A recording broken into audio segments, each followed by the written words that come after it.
name is Cristen Martinez. I started Martinez Law back in 2015, and since its inception, we have specialized only in real estate law. That's all we do. That's what we're experts in. So a lot of what we handle are disputes and litigation.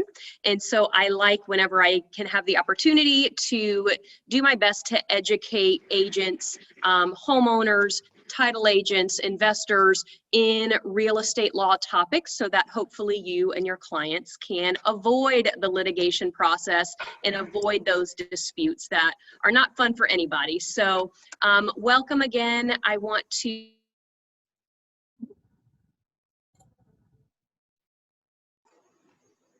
Am I back? Yeah, I'm sorry, that was my fault. That's okay. Speaking of team members, that was Stephanie Gibson. She is the COO of our firm.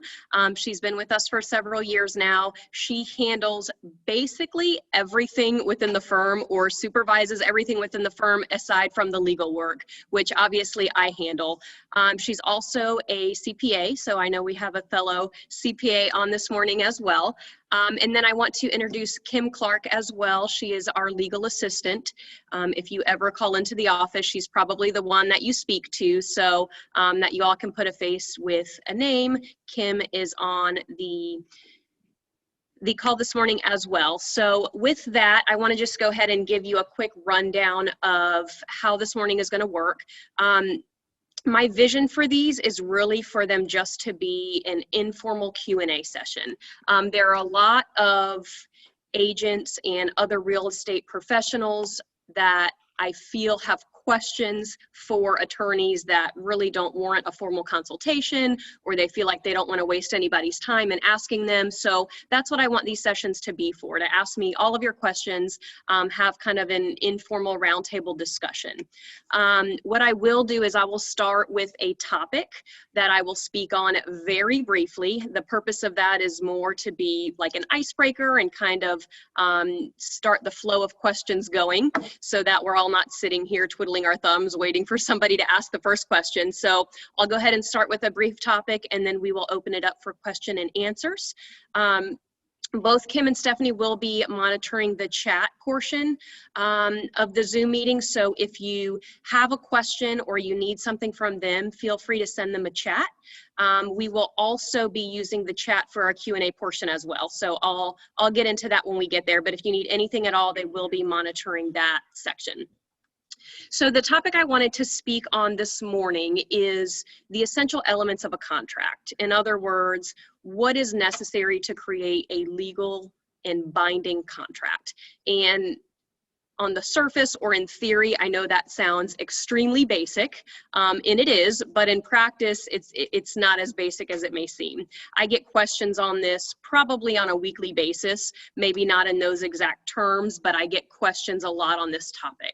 So I'm going to cater our discussion obviously toward real estate contracts, but in general, this applies to any contract under the sun. So you need to meet 3 criteria in order to create a contract under Florida law. Those criteria are an offer, acceptance, and consideration. In addition, for real estate contracts, there's something called the statute of frauds, and that law provides that any contract that is transferring an interest in real estate must be in writing, and it must be signed by all parties. So verbal contracts are enforceable, however, not when it is a contract to transfer an interest in real estate. Those must be in writing and they must be signed. That being said, aside from those requirements, there are no other formalities that are required to create a contract. So in order for a contract to transfer an interest in real estate to be enforceable, all you have to have are the essential terms of the contract in writing with signatures. You don't have to have a FAR contract. You don't have to have a 15-page detailed, lengthy, formal contract.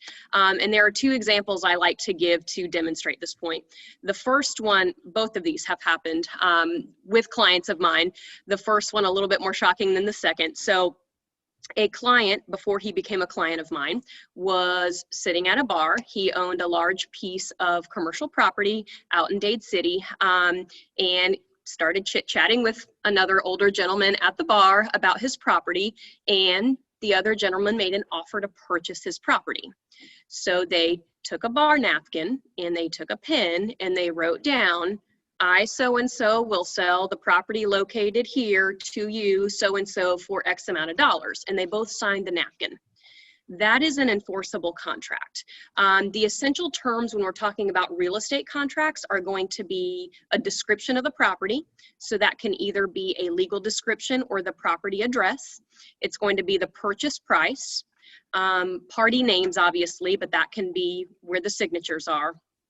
And some sort of time frame. It doesn't have to be a specific closing date, but you do have to have at least a general time frame. That's all that's required to create a binding contract for transfer of real estate.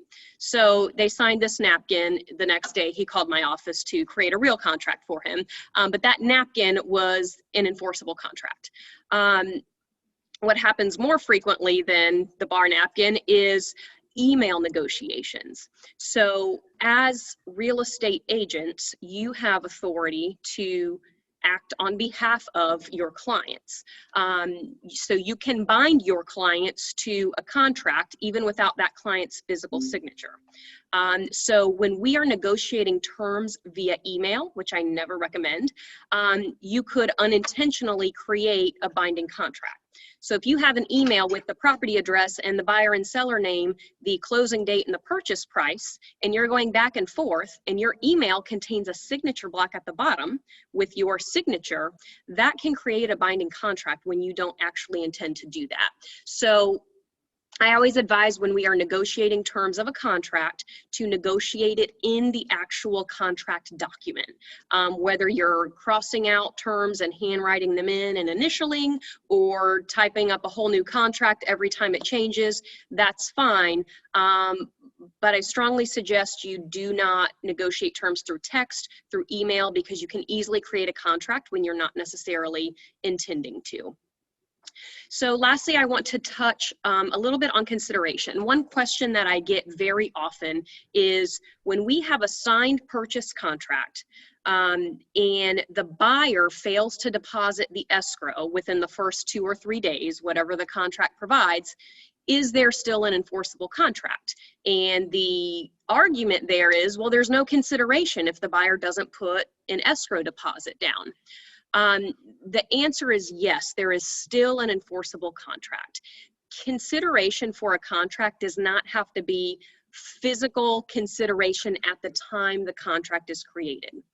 The buyer's promise to pay the purchase price at closing is consideration. The seller's promise to sell and transfer their interest in the property to the buyer at closing is consideration. So even where a buyer fails to deposit the escrow funds does not mean that there's no contract, the contract is terminated, there's still an enforceable contract, and at that point the buyer is in breach of that contract. So that's very important to consider as well. I get that question a lot. An example of a very simple example of a contract with no consideration, or where a contract would fail because there's no consideration, would be if I agree to pay Stephanie $10,000 and I write that in a contract and I sign it and she signs it. She doesn't agree to give me anything in return. Even though there's a written document that's signed, there is no enforceable contract because there's consideration flowing from me to Stephanie. There's no consideration flowing from Stephanie back to me. She would have to provide me with a service or something of value. Even if she were to write a Google review for me and I paid her money for that, that would be consideration. But if I just gave her $10,000 and she gave me nothing in return, that's a gift. That's not an enforceable contract. So that's a simple example, but in exchange of promises is consideration. You don't have to have the actual physical changing hands of money or other monetary value to achieve that. So there are always exceptions in the law. This is just general information on how to legally create a contract, but I do get these questions a lot, and I'm sure we can go into a lot more detail, but I wanted to just start the conversation with these key points and practical takeaways for you. Q&A session will go ahead and start now, so you can ask me questions on this topic or anything that you would like. I'll have Stephanie go ahead and unmute everybody. And the way I want to handle this is there is, if you go under participants, there is a way where you can actually raise your hand, or you can go under chat and let Stephanie know that you have a question or type in your question. I think that will be best so that we're not really talking over each other, but I do want this to be informal. So feel free to jump in or add to the conversation as you feel necessary, but we'll do our best to keep it organized and see how many questions we can get through. So Stephanie, let me know when you have the first question, or if anybody would like to jump in. Yes, there's a question from Kelly. Kelly, you want to ask your question? Okay, so Kelly said, can you talk about repair requests on an as-is contract? Yes, so this is a common issue as well. And Kelly, if you want to give me more specifics, but I'll just go ahead and start generally, and then you can kind of let me know if I've answered what you had in mind. So with an as-is contract, there are no repair obligations on the seller. So if the buyer has their inspection and there are things that the buyer wants fixed or repaired, they can basically open the contract back up for negotiations, or they can cancel the contract. They cannot obligate the seller to repair anything under an as-is contract. Now, if it is a repair that's needed for the property to pass a 4-point inspection so that the buyer can get financing, it probably is in the seller's best interest to at least work with the buyer on providing funds for that repair, because they're not going to be able to sell the property to anyone unless it's a cash buyer. But the buyer cannot demand or obligate that the seller repair anything. The buyer can request that the contract be amended by the seller agreeing to either make repairs or contribute funds toward repairs, or at closing, whatever the case may be. But that would be up to the seller to agree to or not. Is that where you were going with that question? So she has a follow-up to that question. How specific does the repair request need to be? If a seller repairs something per buyer's request, but buyer doesn't like the looks of the request, can the buyer cancel based on that reason, even though the repair was made? So this all comes down to the language in the contract. So when that repair request is made, there needs to be an addendum to the contract memorializing that repair item in writing and what the parties have agreed to. Now, oftentimes I'll see agents put, seller agrees to repair the leak in the master bathroom, and that's all it says. It makes it very difficult for us to resolve disputes about how the repair was done when the language is so broad and vague. What I recommend is that the addendum should provide exactly the repair that is to be made, whether the buyer and seller agree that a licensed and insured contractor has to make that repair, by what date the repair will be made. As much detail as possible that you can put in there is going to be better than not putting the detail in. Because if the buyer wants a licensed contractor to perform the repair, the seller says, hey, I can do it for cheap. I know how to do this. I'll run to Home Depot and do it myself. If it's not in the addendum who has to make that repair, the buyer cannot insist that a licensed contractor do it, because that wasn't part of the agreement. So as much detail as possible needs to be drafted into that addendum. What the repair is, the exact scope of work that needs to be done, by who is going to make that repair, and by what date. A lot of times there's not a date associated either. So it can say by closing is an obvious one. Sometimes those repairs extend after closing. So if there's no date, that can be open-ended, which is not a good thing. So by failing to be specific in the addendum regarding the repair work that needs to be done, it's opening the door for potential disputes, and could leave a buyer with no recourse because those details that the buyer thought they were insisting on are not in writing in the formal agreement.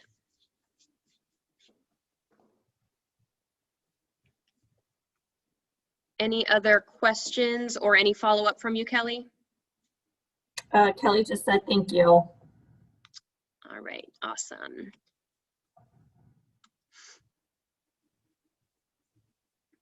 Any other questions, topics you want me to discuss?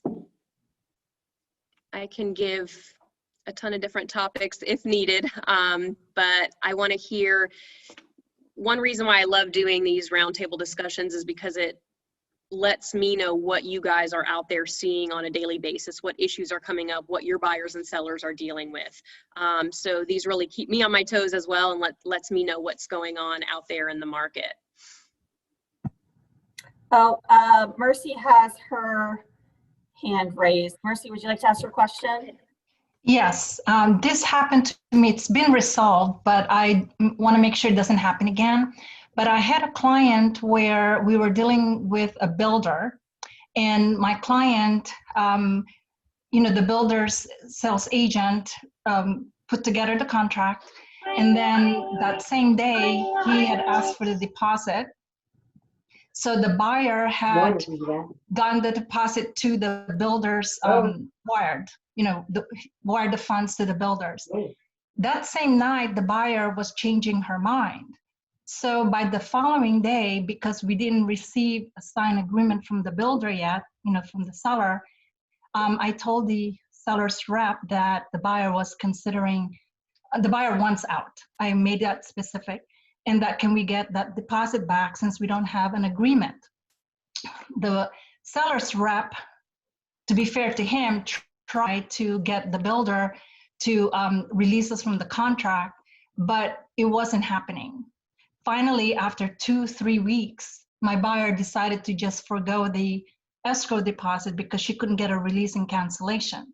So my question is, had we pursued it, because we did let them know that before the contract got signed that we wanted out.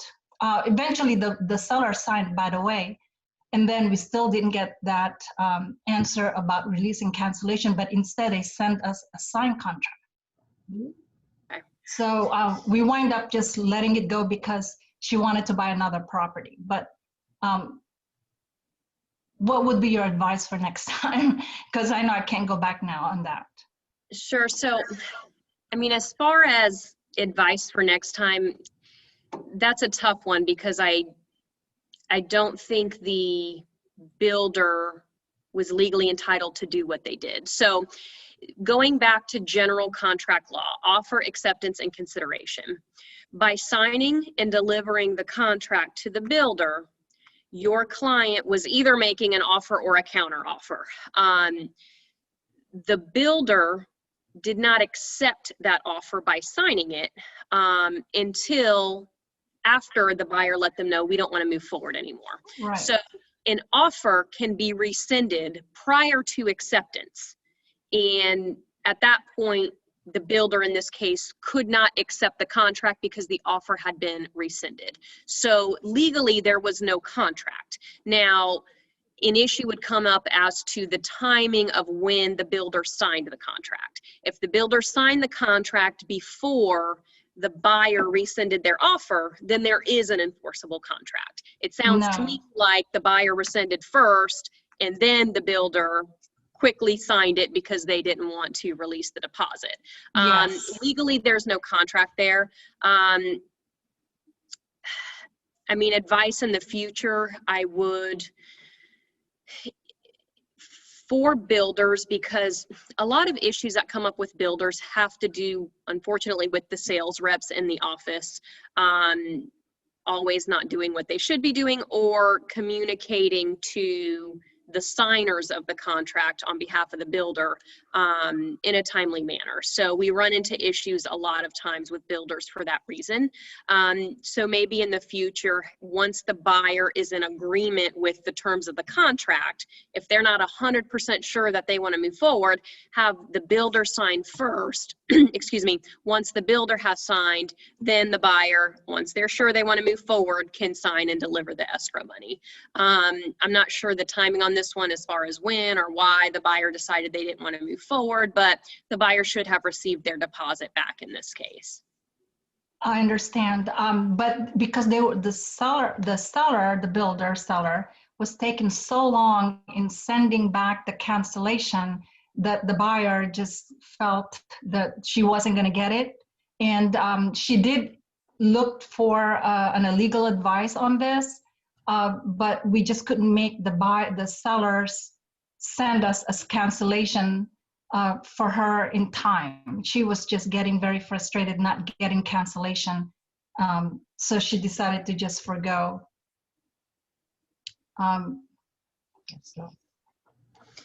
I mean, I understand the frustration in working with some new home builders, not all. I don't want to kind of group them all in the same category. You know, her remedy, if the seller refused to provide the cancellation, her remedy would be to file a lawsuit. That's the only remedy that the law provides in this circumstance. So, you know, for her, maybe the time and expense and stress and energy wasn't worth it. I think she would have prevailed if she wanted to pursue it, but a lot of times the question is not only whether you have a legal claim and whether you'll be successful, but also, is it worth the time, the expense, the stress of the whole ordeal and going through litigation, which is not fun, or not? And that's largely a personal decision. You know, to some people, some of my clients, they don't lose any sleep over their lawsuits. They check in with me every couple of months to see how it's going, and they don't think about it otherwise. Other clients are, you know, up all night. They're stewing over it. They're calling me every week. They're very stressed and expending a lot of energy on the lawsuit. And so it largely depends on the person on whether it's worth pursuing or not, as well as the amount of money that we're talking about. Thank you. You're welcome. Other questions? I know you all have them. Don't be shy.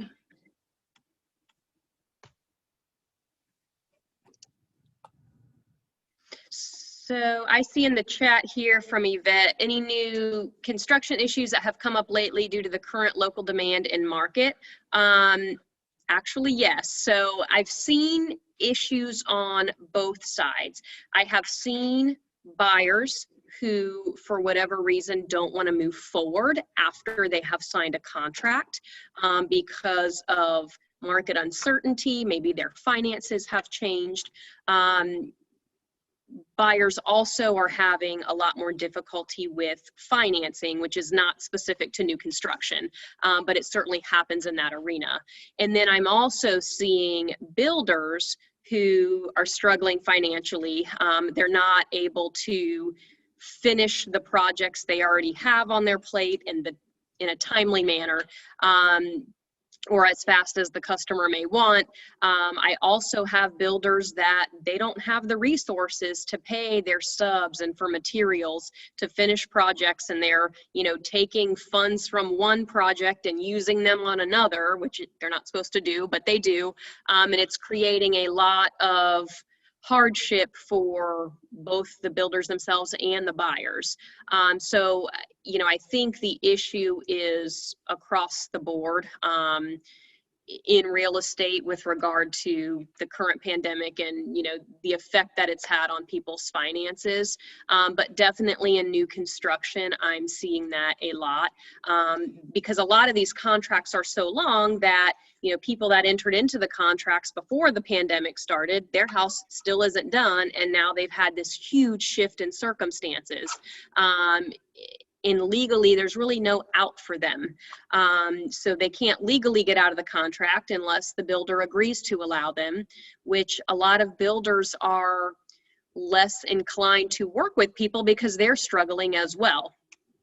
So it is definitely having an effect on new construction, as it is in the market in general, as I'm sure you've all seen.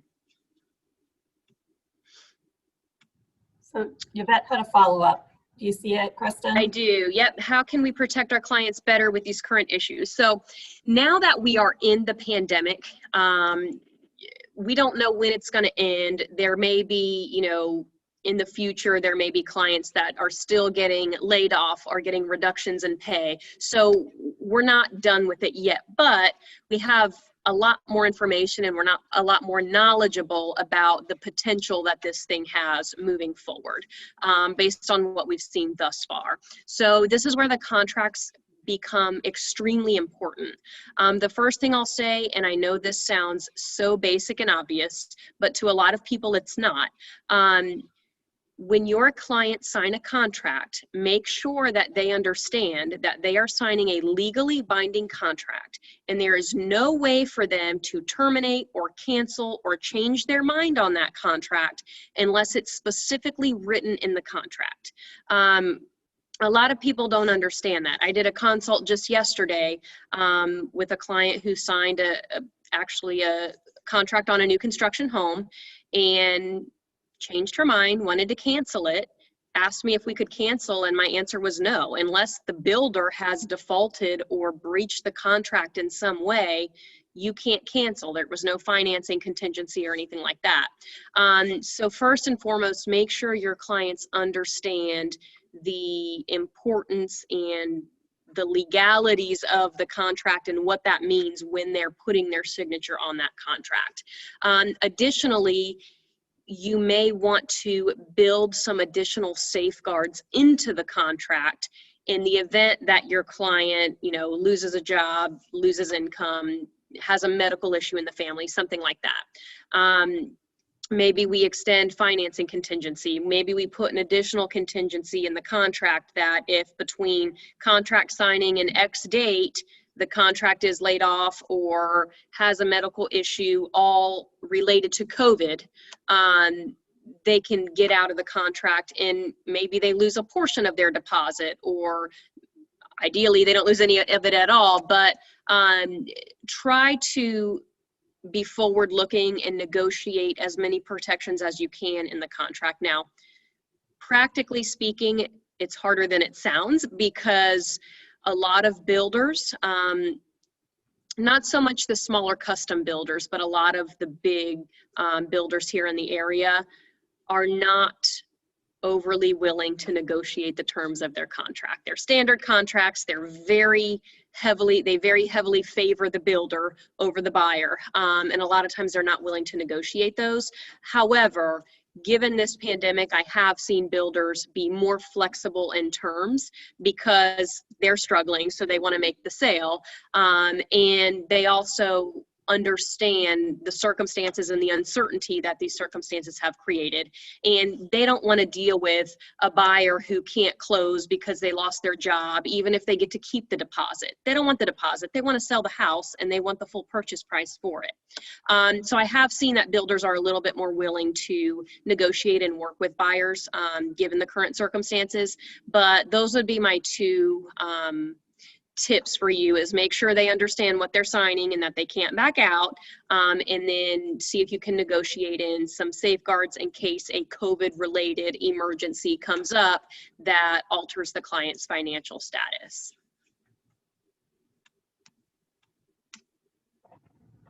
Other questions? And feel free just to speak up too. I don't mean to force you to use the chat if you would rather speak up. I just wanted to make sure that we weren't all speaking over each other with questions. So, but if you, that's good too. It's whatever makes you most comfortable.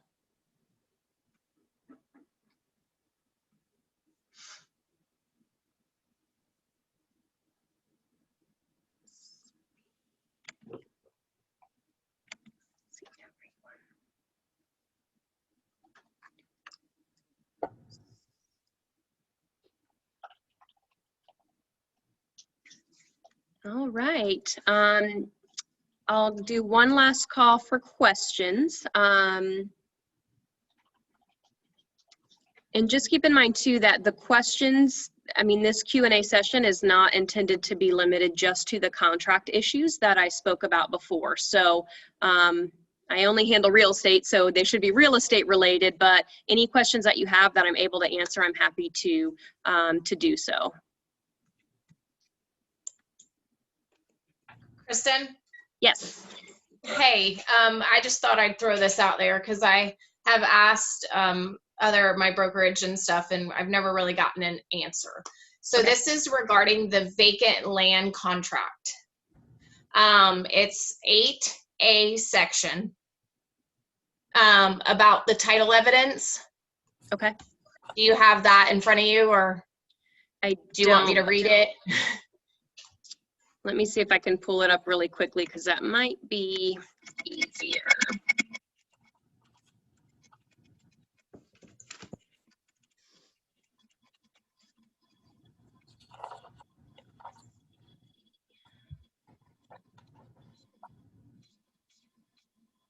I don't have that up. If you want to read it or if you want to shoot it over to my email really quickly, and I can pull it up that way. If I know I have one saved, I just apparently didn't call it vacant land contract, so it's not coming up.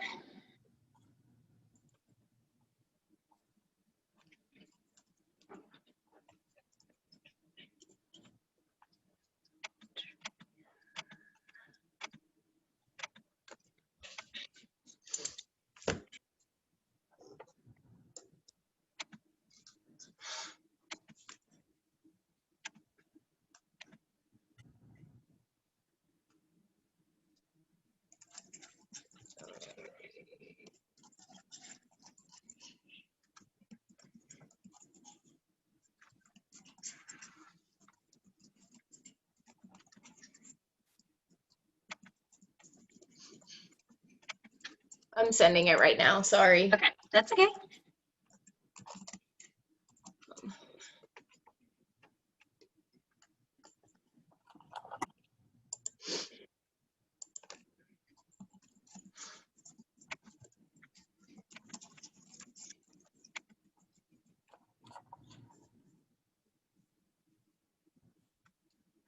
Let me know if you got it. I just sent it over. Okay, let me see.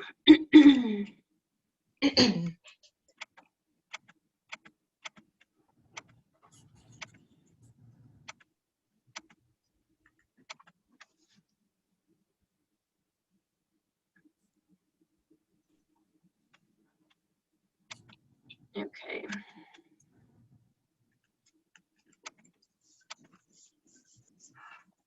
So my question is I'm pulling it up now, so go ahead with your question. Okay, sorry. So it's 8A. My question is, because I had someone in my office say, make sure you read that. Make sure if you have the seller that you add in the additional for the fees, that the buyer will pay a closing fee. Because they said if you read 8A, that the party who pays for the owner's title insurance policy will select the closing agent, pay the title search, including tax and lien search, including municipal lien search if performed, and all other fees charged by closing agent. So if you had marked seller, then according to that paragraph, the seller pays the closing fee, all other fees. So the discrepancy I had was that the buyer, so I had the buyer, so we, marked, that the seller was paying all those fees or whatever. Does the buyer have to pay a closing fee then, if that is marked? Because it's very vague. If seller, so it is vague, but it's also very broad. So if seller is selected, it says all fees charged by the closing agent. So if the closing agent is charging it, seller pays. Now, Okay, if it's a fee related to the loan or charged by the lender, then no. But if it is charged by the title company, by the closing agent, then seller has to pay. Buyer will pay nothing in that circumstance. Unless it's written in, correct, under the Correct. fees as like the buyer's fees, and it's written in like buyer pays closing fee. Correct. Like so, in 10B. Okay. With these standard contracts, even though they're all standard contracts, everything's negotiable. So you can always change or alter the terms of the contract, either with an addendum or in that additional term section. So yes, you could alter that and say, buyer agrees to pay XYZ fees, and then everything else would be paid by the seller. Got it. Okay. Because I argued with the title company, and they were like, no, the buyer and the seller always have a closing fee, period. And I said, not if you read that contract. That is not correct. If And you that's read different from the standard or the as-is yes. contract. contract. But they were not budging, and I was not gonna argue. I mean, it was like continuous. Like they asked their attorney, but they basically came back and said the buyer and the seller always have a closing fee. And I'm like, I was really aggravated because I'm like, Wow. someone had pointed that out to me, and I said, oh, wow, that's different. I mean, that's, you know, the way that it states all fees charged by the title company, you know. So we didn't get to the end of it. My buyer still had to pay the closing fee, but I just hate that portion of the contract because I feel like it's just so broad, you know? Yeah, and that's interesting that the title company would take a stand like that. I mean, it's an agreement between buyer and seller, so the fees are what they are. If seller's willing to pay them pursuant to the terms of the contract, it's interesting that the title company would have taken a stand like that. I know seller was paying them, but that's really not their place to choose sides as far as interpretation of a contract. So, Yeah, they were fighting me on it. They were not giving in, and so we just were like, okay, well, I mean, what are we gonna do? You know, we got to close. So right. At some point, it's not worth the fight, but seller should have paid that fee. okay, awesome. Thank you. You're welcome. Right. What other questions do we have? Let me see.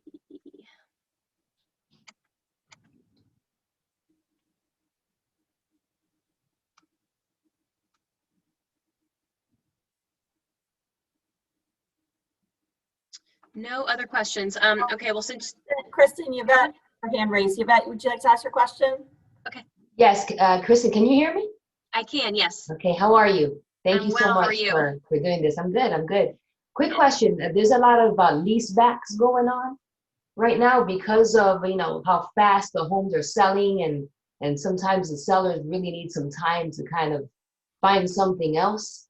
So I'm finding myself doing a lot of those. Is there anything that, you know, obviously I reached out to you in the past, but is there anything that you would recommend to be careful with as far as lease backs? Obviously, you know, it all depends on, you know, the terms and creating a new lease sometimes by the seller or by the buyer so that they can agree on how long that person's going to stay and whatnot. But is there anything else that maybe I'm overlooking, something simple maybe that I need to make sure I have clear before they agree to an actual lease back? Yes. On sale? So I have two thoughts on that. The first one is with a lease back, no matter how short the lease back period may be, Right. you always want to do a lease agreement.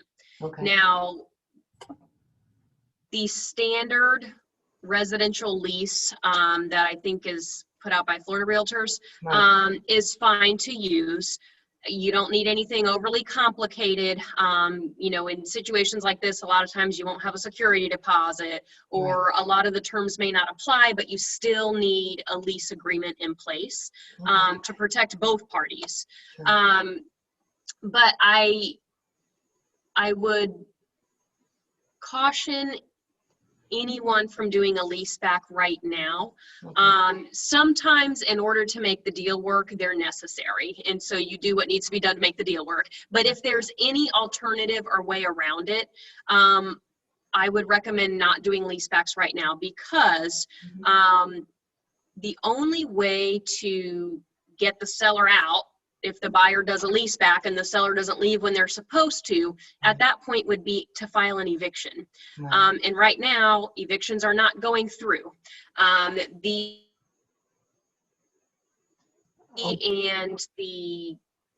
local rules have kind of lifted some of those restrictions on evictions, but they're still very hard to get pushed through, and when you can push them through, they're taking a lot longer than they typically do.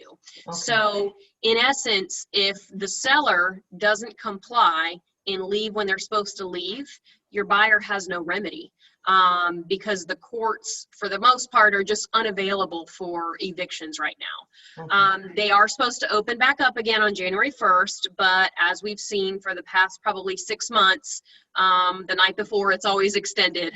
So I don't know if it's going to be extended again, but there are still restrictions in place on evictions. Now, technically, the restrictions only apply to those who have been personally affected by COVID, so that certainly doesn't apply to all evictions. Sure. But even giving that technical language, a lot of judges are letting a lot of things slide right now, and they're just very hesitant to kick people out during these times. So for that reason, I would be very weary of doing any sort of lease back. But like I said, if you need to get it done to make the deal happen and to get everything closed, then do it. Just make sure that you're having the parties execute a full lease agreement when they do so. Okay. Okay. Perfect. Thank you so much. You're welcome. All right. I had a quick question for you. Sure. This might be a combination of accounting and real estate, but I know Section 1030, Section 1031s usually are a popular way to, sell real estate. Have you heard anything new on the potential of that section being ousted with this next administration coming in? I haven't. Most of my information, as far as that goes, comes from my clients with certain political connections that are more involved in that arena than I am.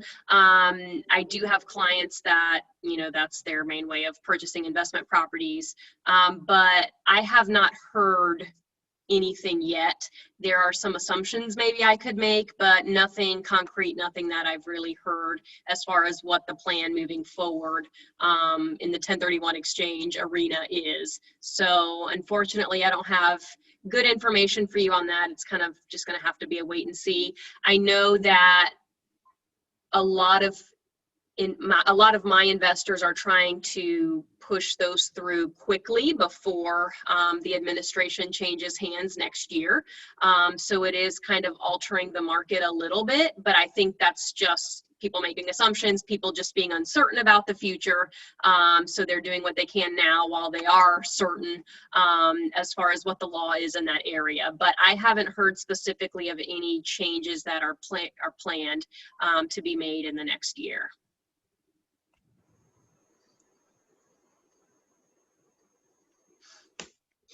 Cristen, real quick, in a land trust, I'm back to he started talking about investment properties. I'm like, oh, I'm back to land trust again. Can you do multiple properties in one, or do you have to have a land trust for each property? So I'm glad you brought up land trust because I love them. I know you do. Can put as many properties as you want into a land trust. However, the way to best protect yourself when it comes to investment properties is to have a separate land trust for each property. And the reason for that is because if you have a tenant, let's say you own 5 properties all in one land trust, and you have a tenant in one of those properties that decides to sue you. That tenant can sue you and attach a judgment to all 5 properties because they're all in the same land trust.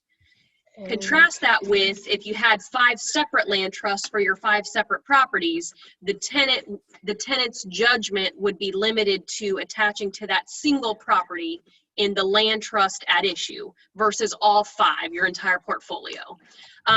Now, when I have investors that have portfolios of 15, 20 plus properties, it becomes a little bit more practically difficult to manage 20 different land trusts or 20 different LLCs.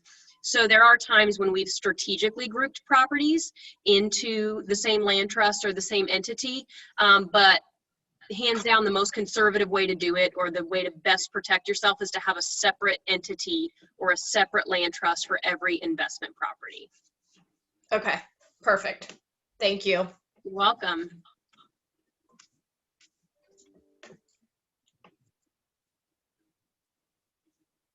All right. Yeah, I got one more question for you. Yes, go ahead.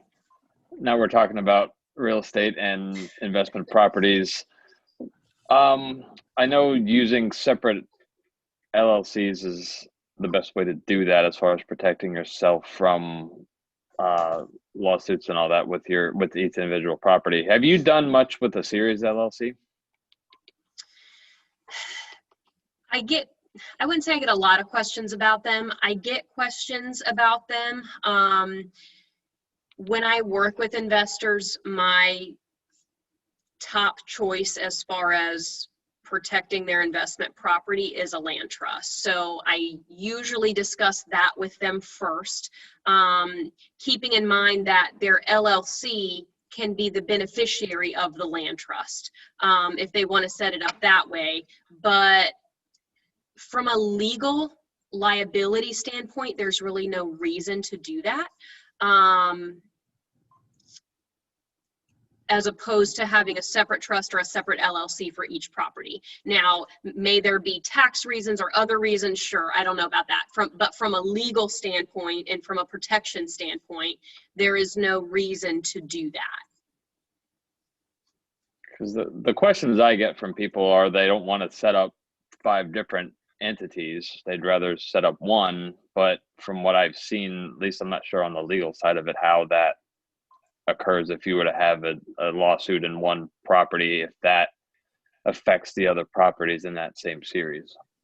So if you set it up properly, I mean, to protect yourself, you would still need the same number of entities, though, even if there's, a parent company that governs all of them, you would still need the separate entities. So from a practical standpoint, I don't think that helps solve that issue.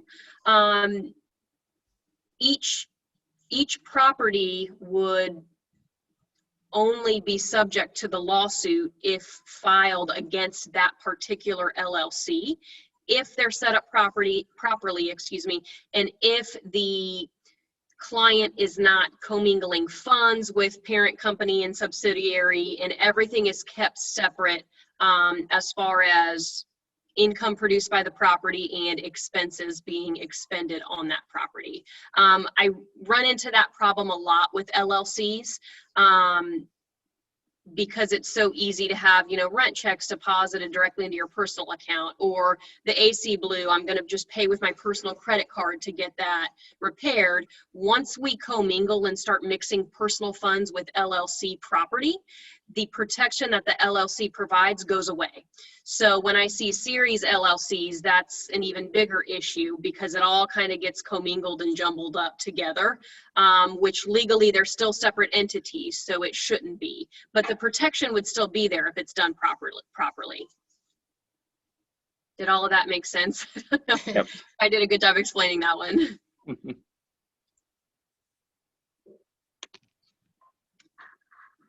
All right, so I think we have a few more minutes if there's any other questions.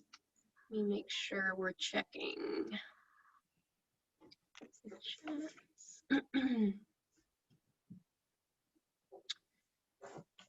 All right, going once, going twice. Any other questions? All right. Again, I want to thank you for attending. I'm going to kick it over to Stephanie. She will go ahead and introduce next month's event, that topic, and how to register and all that good stuff. Thank you. Actually, I'm going to kick off next month's topic. Oh, sorry, Kim. Okay. I'm not freezing, so I'm going to go ahead and talk. So thank you all for being here today. We really appreciate you being at the kickoff for Get Real with Attorney Martinez. And we're doing this monthly, so it's the first Wednesday of every month. Next month is January 6th, and they'll always be at 10:30. And the topic will be protecting your assets, how to title your property that it protects you the most efficiently. And you'll be able to see the registration link on our social media. So Facebook and Insta are Martinez Law FLA, and the Eventbrite link will be there for you to register. So thank you again for coming.